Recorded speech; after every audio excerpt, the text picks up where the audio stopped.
Today we're going to try something really different. The goal, we're in Death Valley, first of all.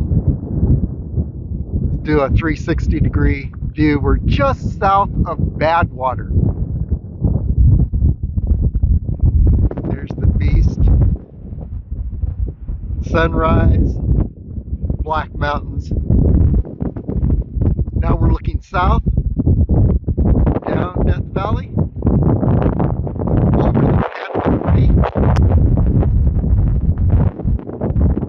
There right in the center is Telescope Peak, and to the right of Telescope Peak is Wild Rose Peak.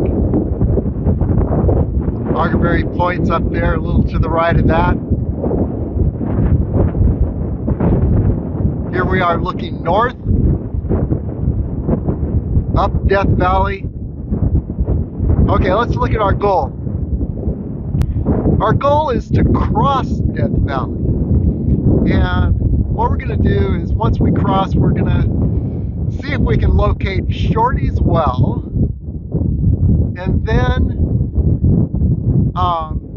head up Hanapaw Canyon a little bit, see if we can hit Colville Ridge just above Hanapaw Canyon. And I have actually made it from Hanapaw Canyon up to the summit of Telescope Peak. And here you can see Hanapaw Canyon. There's the approach ridge. Leads you up. There's Wild Rose Peak. Mahogany Campground. Mahogany Flat Campground is up right in that area in the center. And then there's the route to Telescope Peak. And you can see the adventure where we went from the charcoal kilns on the other side of the Panamint Mountain Range up to Mahogany Flat Campground and then up to Telescope Peak. I have earlier made it from Hanapaw Canyon up to Telescope Peak.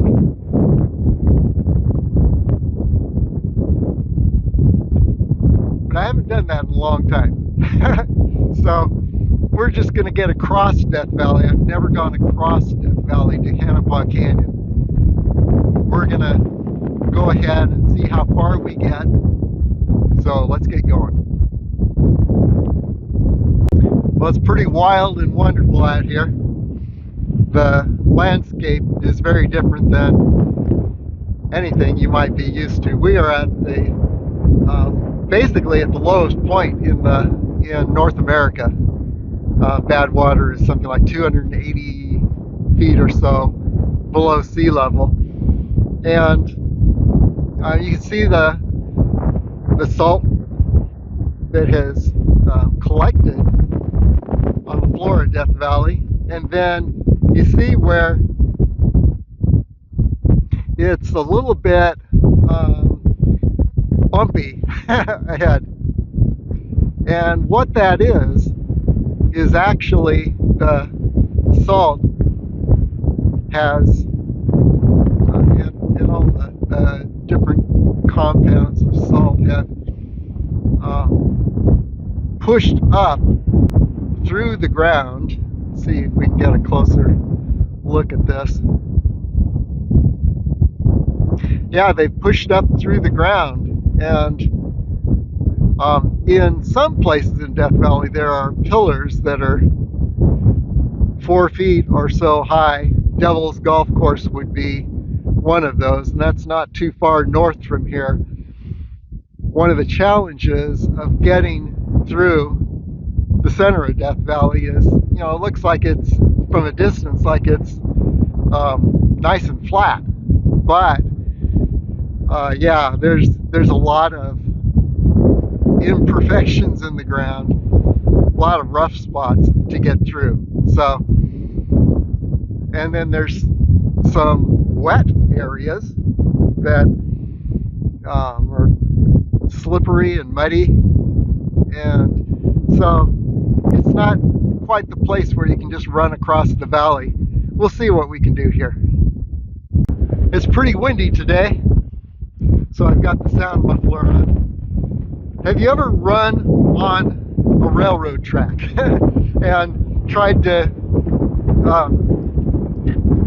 get your feet every step between the railroad ties? Well, that's pretty much what it's like running in this area.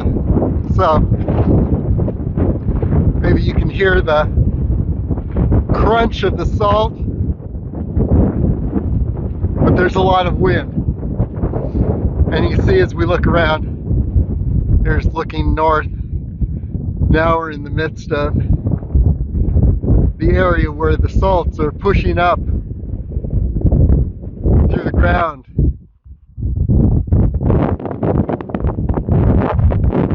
It's actually not too bad, and you can run, but like I said, it's like running on a railroad track. So we'll continue on. Hannapaw Canyon is ahead, right in the center there.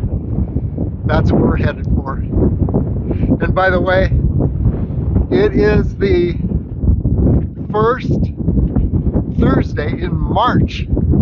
So this gives you an idea of the season. If you're going to do something like this, you definitely don't want to do it in the summer.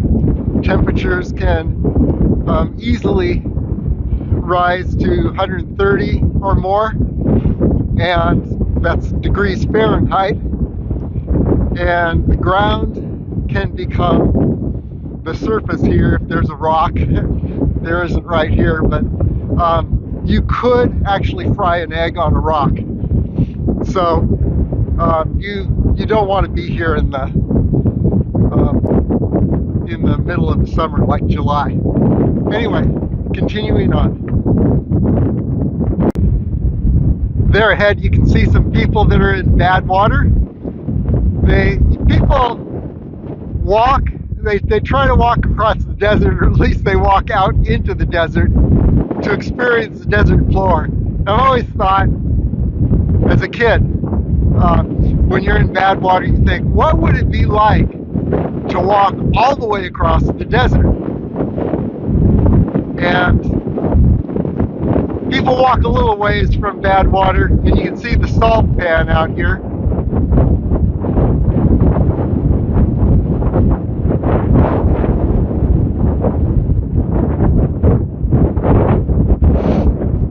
And as a matter of fact, let's take a closer look. There you see it stretching across the valley. And we should be connecting with the salt pan eventually, although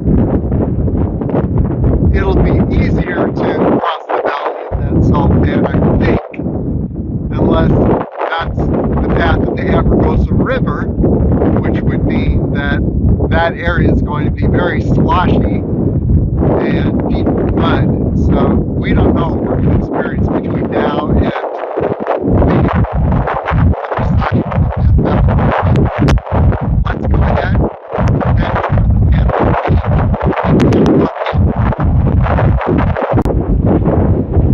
okay, here we are at the salt pan, and this may actually be the part of the route of the Amargosa River, and yes, there is a river in Death Valley that goes through Death Valley, one of the hottest places on the planet. So, yeah, the ground is getting a little bit slick here.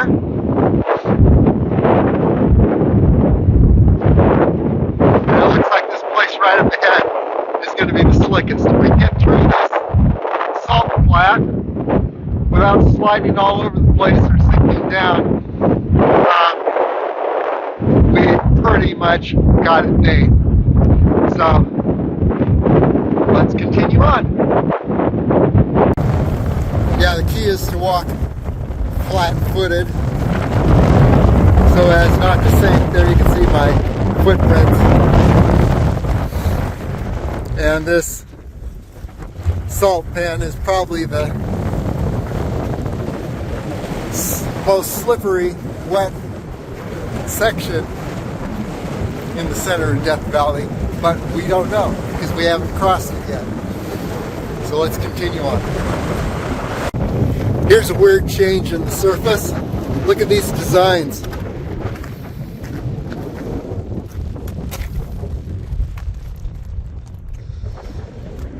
Ground's a little firmer here, which is nice.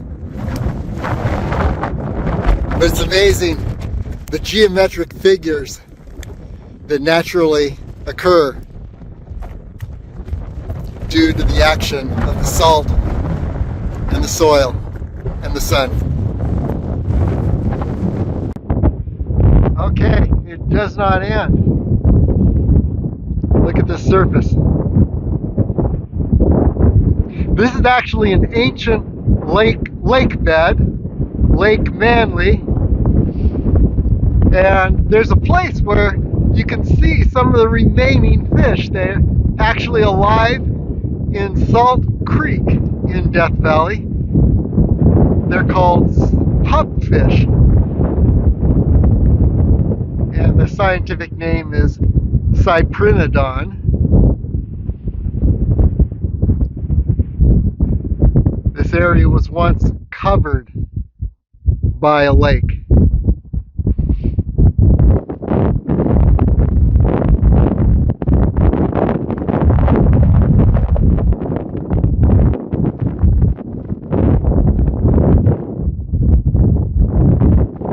Okay, continuing on, more of the same, but here's something that I hadn't thought of. Take a look at this.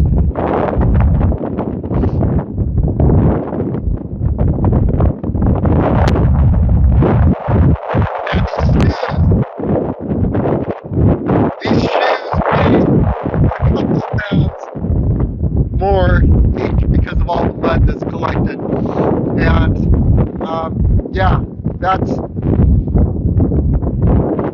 like wearing ankle weights as you're walking across the surface. And just a quick 360.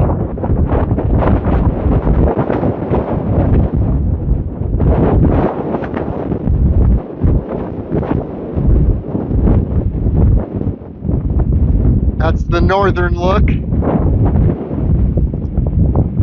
Now more east.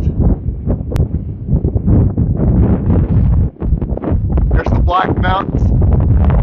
I think Mount Perry is right up in this area.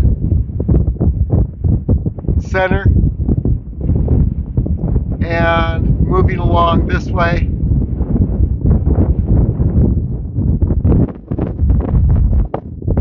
This high point would correspond with the Dante's View area.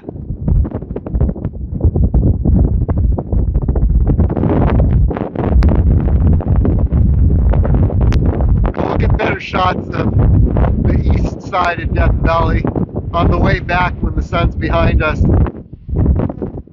And then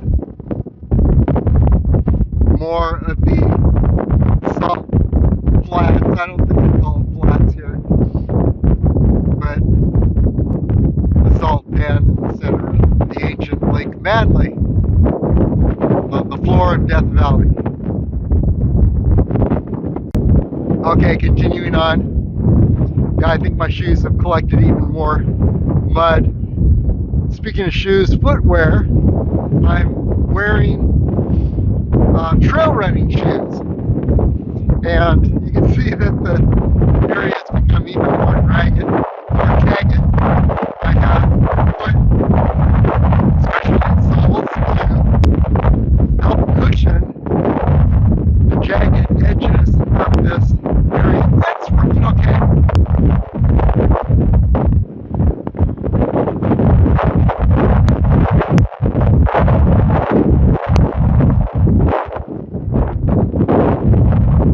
About this is that, yes, if you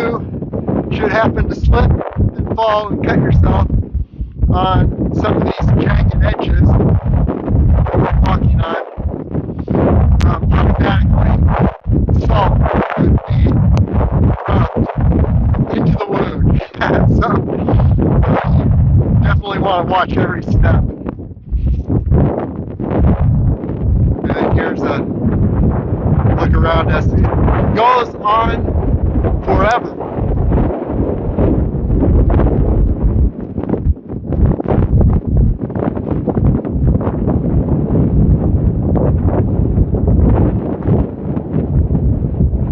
A lot of wind, and if the image is shaking a little bit, it's just because the wind is blowing this phone all over the place.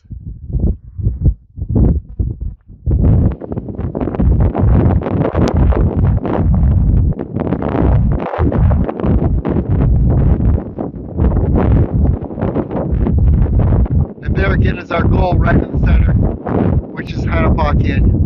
Onward. Okay, a little bit about the west side of Death Valley. This is the more wild side of Death Valley, at the base of the Panamint Mountain Range. There's a road that'll actually take you out here. If you're traveling on Badwater Road toward Badwater, just after hitting the exit point of Artist Drive, there's the West Side Road, and that'll take you along the base of the Panamint Range on the west side of Death Valley.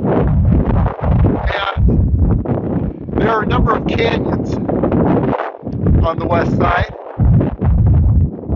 and as you can see, definitely Hanapaw Canyon is our goal. And there is, I believe, Trail Canyon is the next one, and you can see the alluvial fan that comes down from the canyons. You see from Hanapaw Canyon, there's a wash there, and it causes the runoff from the mountains fans out. They call it an alluvial fan, and so each of those fans represents a canyon. And there's Trail Canyon up in this area, and you take a right branch on Trail Canyon, and you end up at Augerberry Point, which I believe is that high point right in the center. Not absolutely sure. It may be a little to the right of that point. But then looking more south,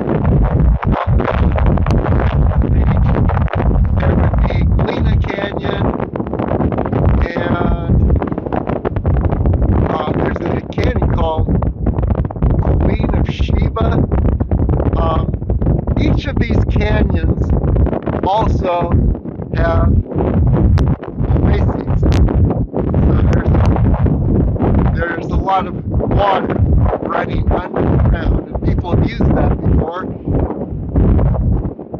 In the early 1900s, people would mine these canyons, and so there are a lot of mines. If you travel various canyons on the west side of Death Valley, you can see these mines.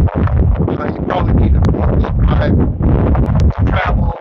The west side road is unpaved, and it's a challenge enough. But if you're going to travel up any of the canyons, there are roads that will take you up the ways. You're going to end up definitely needing a 4-wheel drive, and also you're not there during a flash flood. It would be a career limiting move for you. So, looking off the Hanapaw Canyon Center, okay, looking a little to the south,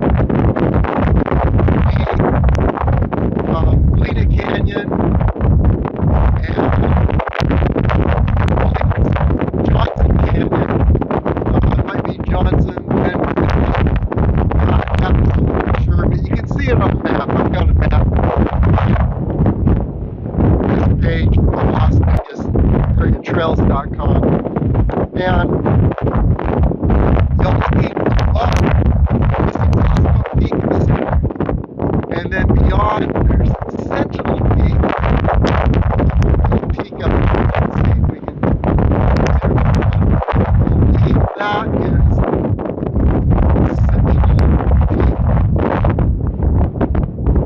reason I point that out is the canyon's on the other side of the Panamint Range, and just below Central Peak, Surprise Canyon, and that canyon has a trail that leads up to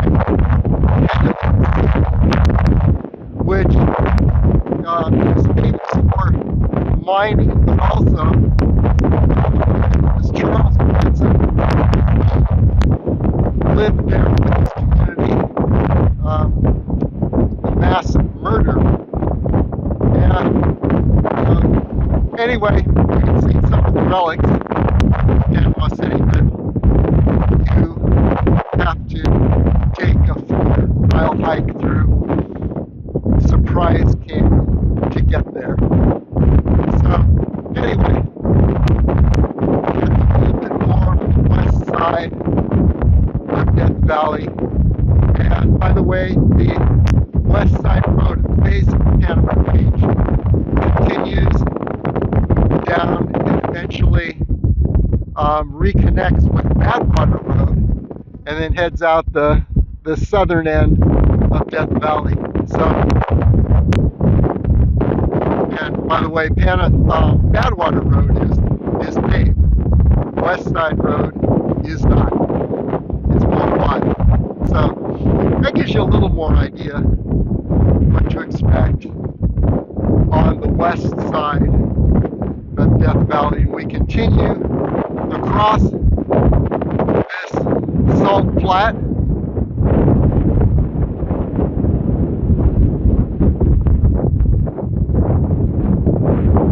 Looking back toward the east side.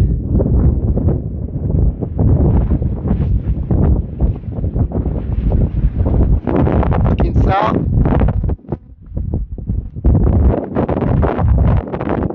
And then back to Telescope Peak above Hanapaw Canyon. Okay, one might ask, what is this formation? Not looking for anything interesting and different in the mud here, but it almost looks like maybe an old trail, maybe a bed of a creek or a river. Who knows? But there you have it. Another little interesting spot in the middle, basically, of Death Valley.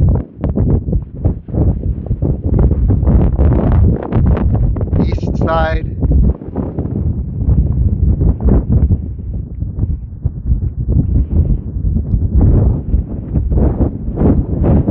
North.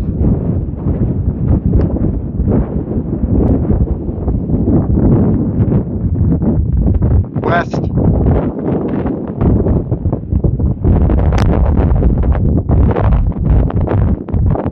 And south. Another salt flat on nearing the west side of Death Valley.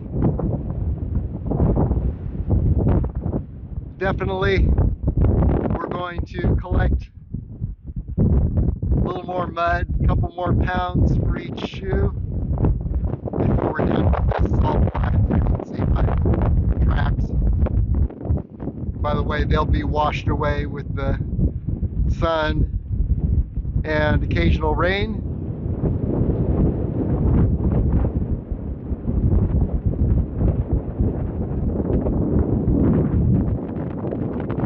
There's the old Hanapaw Canyon. And look carefully, you can see a road winding up the canyon.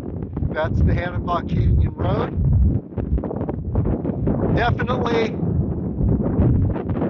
you're talking 4-wheel drive territory.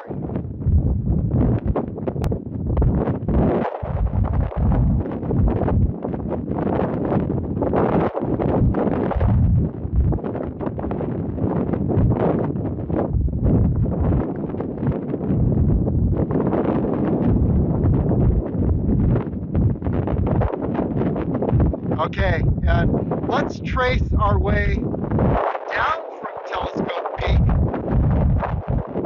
along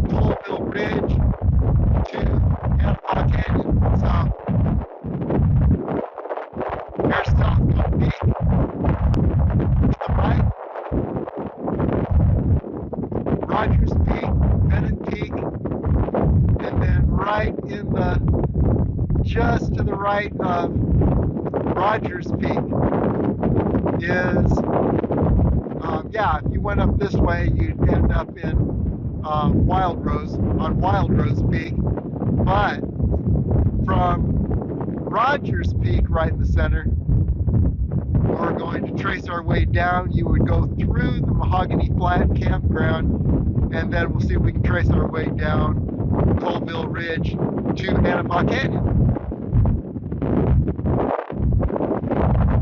Rogers Peak, Wild Rose Peak. Between the two, there's the ridge, Colville Ridge, leading downward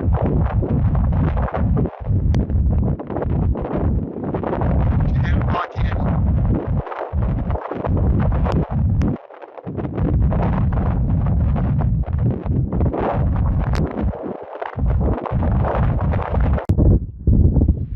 Time for a shoe check. Yeah. Here we go.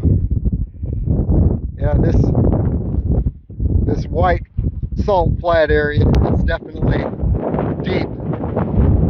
If I have trouble finding my way back, there's the pathway to the exact spot where I began. So, yeah, we have gained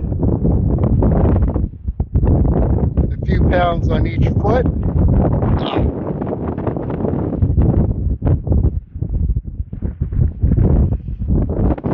Oh, I can't even pull my foot out. When my kids were in high school, they had a friend in Death Valley in another area, on one of those tall hills above Curtis Creek Ranch.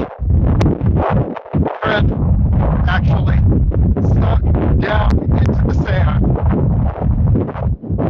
struggled to pull her foot back up because she was up to the knees in sand, or mud, I should say.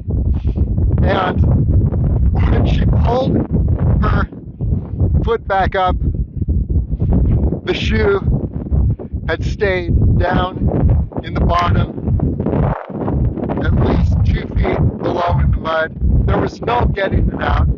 I guarantee you that shoe is still there to this day, and some archaeologist in the future is going to discover the shoe and wonder where it came from, and here you have the story.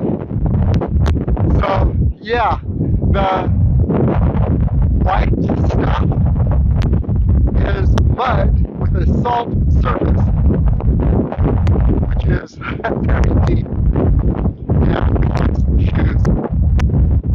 Wow. As you can see, each step goes down quite a ways. The darker brown surface, which I just need to get across this salt flat to that darker surface, is much more firm and friendly for traveling. So I'm hoping we make it there, and that all of a sudden we don't come up against a really deep area, in which case I will be the one that is a few feet under and discovered by a future archaeologist. Well, the surface has changed again. I'm not in much of a place that I can turn easily because my feet keep sinking down. But look at the geometric patterns around us. Pretty cool. There's looking north. We were just looking east. And wow, I'm looking ahead, and it looks like like there is the line of an actual river flowing through this dark area ahead. So we'll have to see if that's an adventure-ending move, or if we can actually cross that little river without sinking down about 10 feet into the mud. But yeah,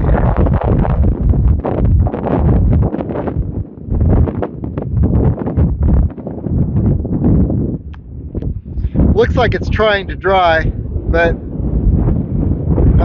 you can see that it hasn't dried a whole lot yet. Okay, I think that I've made it about as far as I'm going to make it today. This is getting really deep, and as you can see, there is actually a little river here, or a little creek. This area is just soaked with water in the middle of Death Valley, believe it or not. But no, there's no getting through this area, which leads me to believe that there's my trekking poles. I'll have to get there today.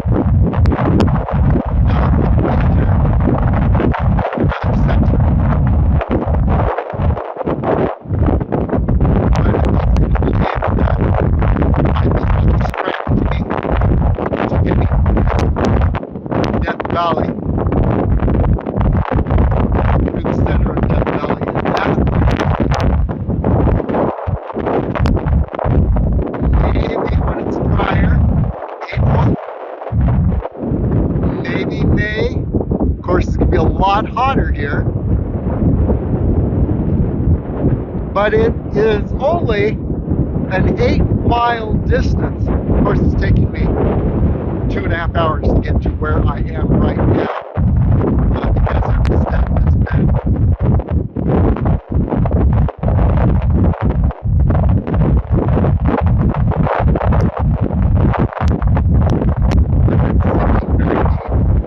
And if I continued on, I'd be up to my knees, definitely. So, yeah, maybe in April or May, when it's drier and it's not the middle of the summer, one might be able to get across Death Valley. Or maybe, I don't know, June. I'd start out really early in the morning, and during the summer, yeah, the surface could be much harder. Like I said, it's only 8 miles. So I might conceivably make it across the distance. Now, again, rain is it's not the smartest day of my life, but hey, you'll learn. And this mud, when it dries like a clay pot. I splashed some of this mud near Darwin Falls a year ago on the side of my car. It is so solid, it's still there. Rain doesn't take it off. I mean, I'd have to use a chisel or something. But anyway, here we are. This brown stuff ahead is just saturated with water. And I'm already sinking before I get to the brown stuff. I'm already sinking about, I don't know, 3 or more inches. I have a feeling if I continued on, I'd be up to my knees. So we're going to call it quits for today and return on another day. Try this when the ground is a little drier. And now the goal is to make it across 2 or 3 of those deep white salt flats and return to this point across the valley.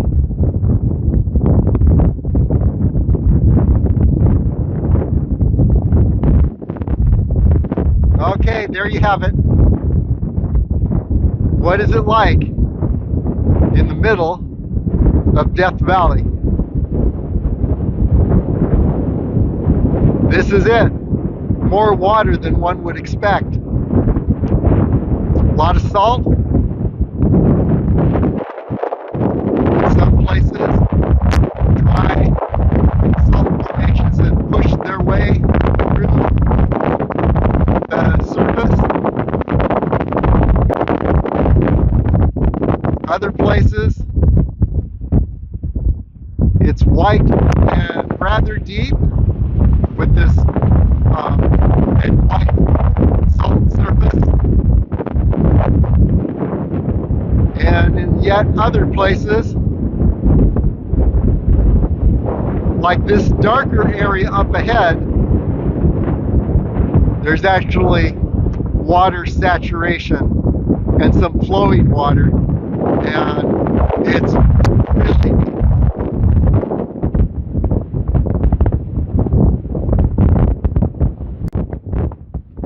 But definitely one of the weirdest landscapes on the face of the earth, Death Valley. By the way, time for another shoe check. Take a look at that. Whoa. Now that mud is heavy.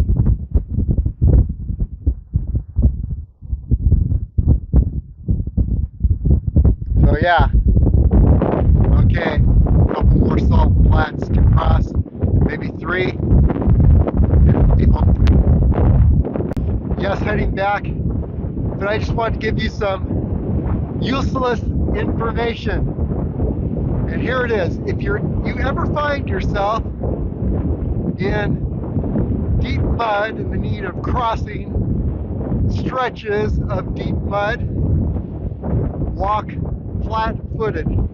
Do not land on your heels or your toes, because that smaller point of contact will sink deeper. How do I know this? Well, I've experimented. So anyway, yeah, flat-footed. We're making it through one of the deeper sections, the wider sections. The white sections are deeper. The brown sections, except for that place I stopped and turned, are a lot firmer. So we got to get across this white section, and yeah, there's some footprints that I've been making just now. And here are the feet that have been making those prints. Wow. That is caked with mud. That may be on there the rest of my life. Okay, continuing across. Okay, closing in on the beast here on the east side of Death Valley. And an upgraded strategy here is maybe you don't need to wait until April or May for things to be dry enough here, because I'm noticing that on the way back the same route is measurably drier just because of the wind and the sun. It had rained yesterday. I would say you could try this in the winter. I'd bring some waders along with you, because you're going to hit that river, Amargosa River, I think, in the middle of Death Valley, and then things get really deep. So bring some waders, get past that one section, which is probably about 500 feet at the most. And if you allow Death Valley to dry out for a couple weeks after its most recent rain, you may have a really good chance of crossing Death Valley. The reason I picked this day was that just a day or two ago, there was one of the, it's almost like an all-time high amount of snow in Southern California, and then all that precipitation headed for Southern Nevada, and it was very cold, so it froze in the mountains, and so the area around Las Vegas, the hills and the mountains around Las Vegas, were pretty much inundated with snow. And so I thought, hey, I'll come out to Death Valley. It was a good idea, except it was also raining in Death Valley during this time. No snow, the white that you're seeing is salt.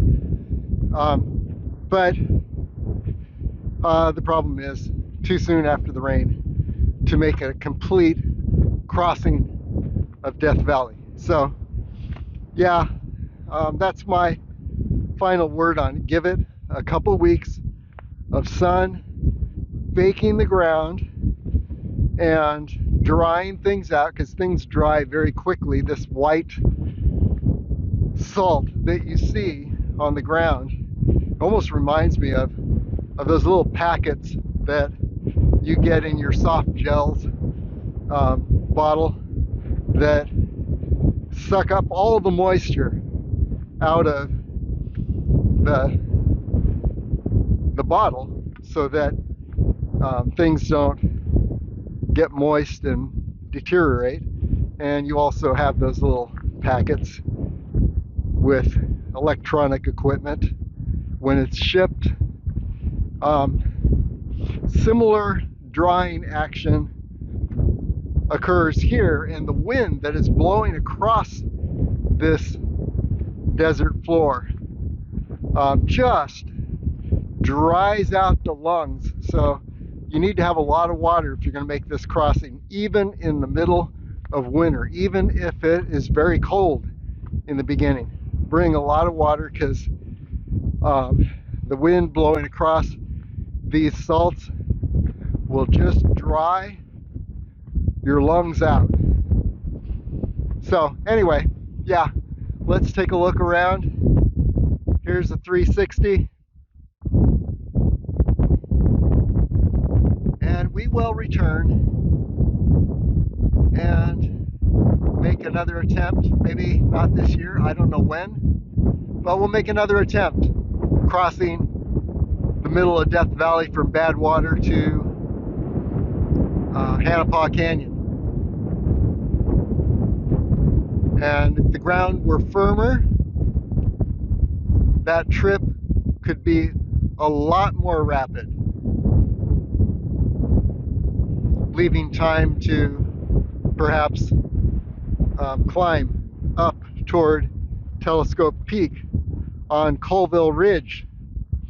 And you can see the map on the page, corresponding page on LasVegasAreaTrails.com, shows the entire route.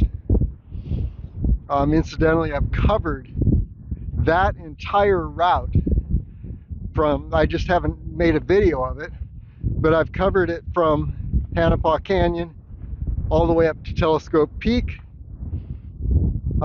So I guess the only ground that I have not yet covered is that one section from the Amargosa River and all the deep mud. That one section from the Amargosa River, about a little over halfway across Death Valley to Hanapah Canyon. So there's about, I don't know, maybe 2 miles would have taken me to Hanapah Canyon, but there was just too much moisture in the ground today. So yeah, we live to adventure another day. Okay, so next time you're at Badwater and you see that line of people that look like zombies walking across the desert, there they are. And that line will be there.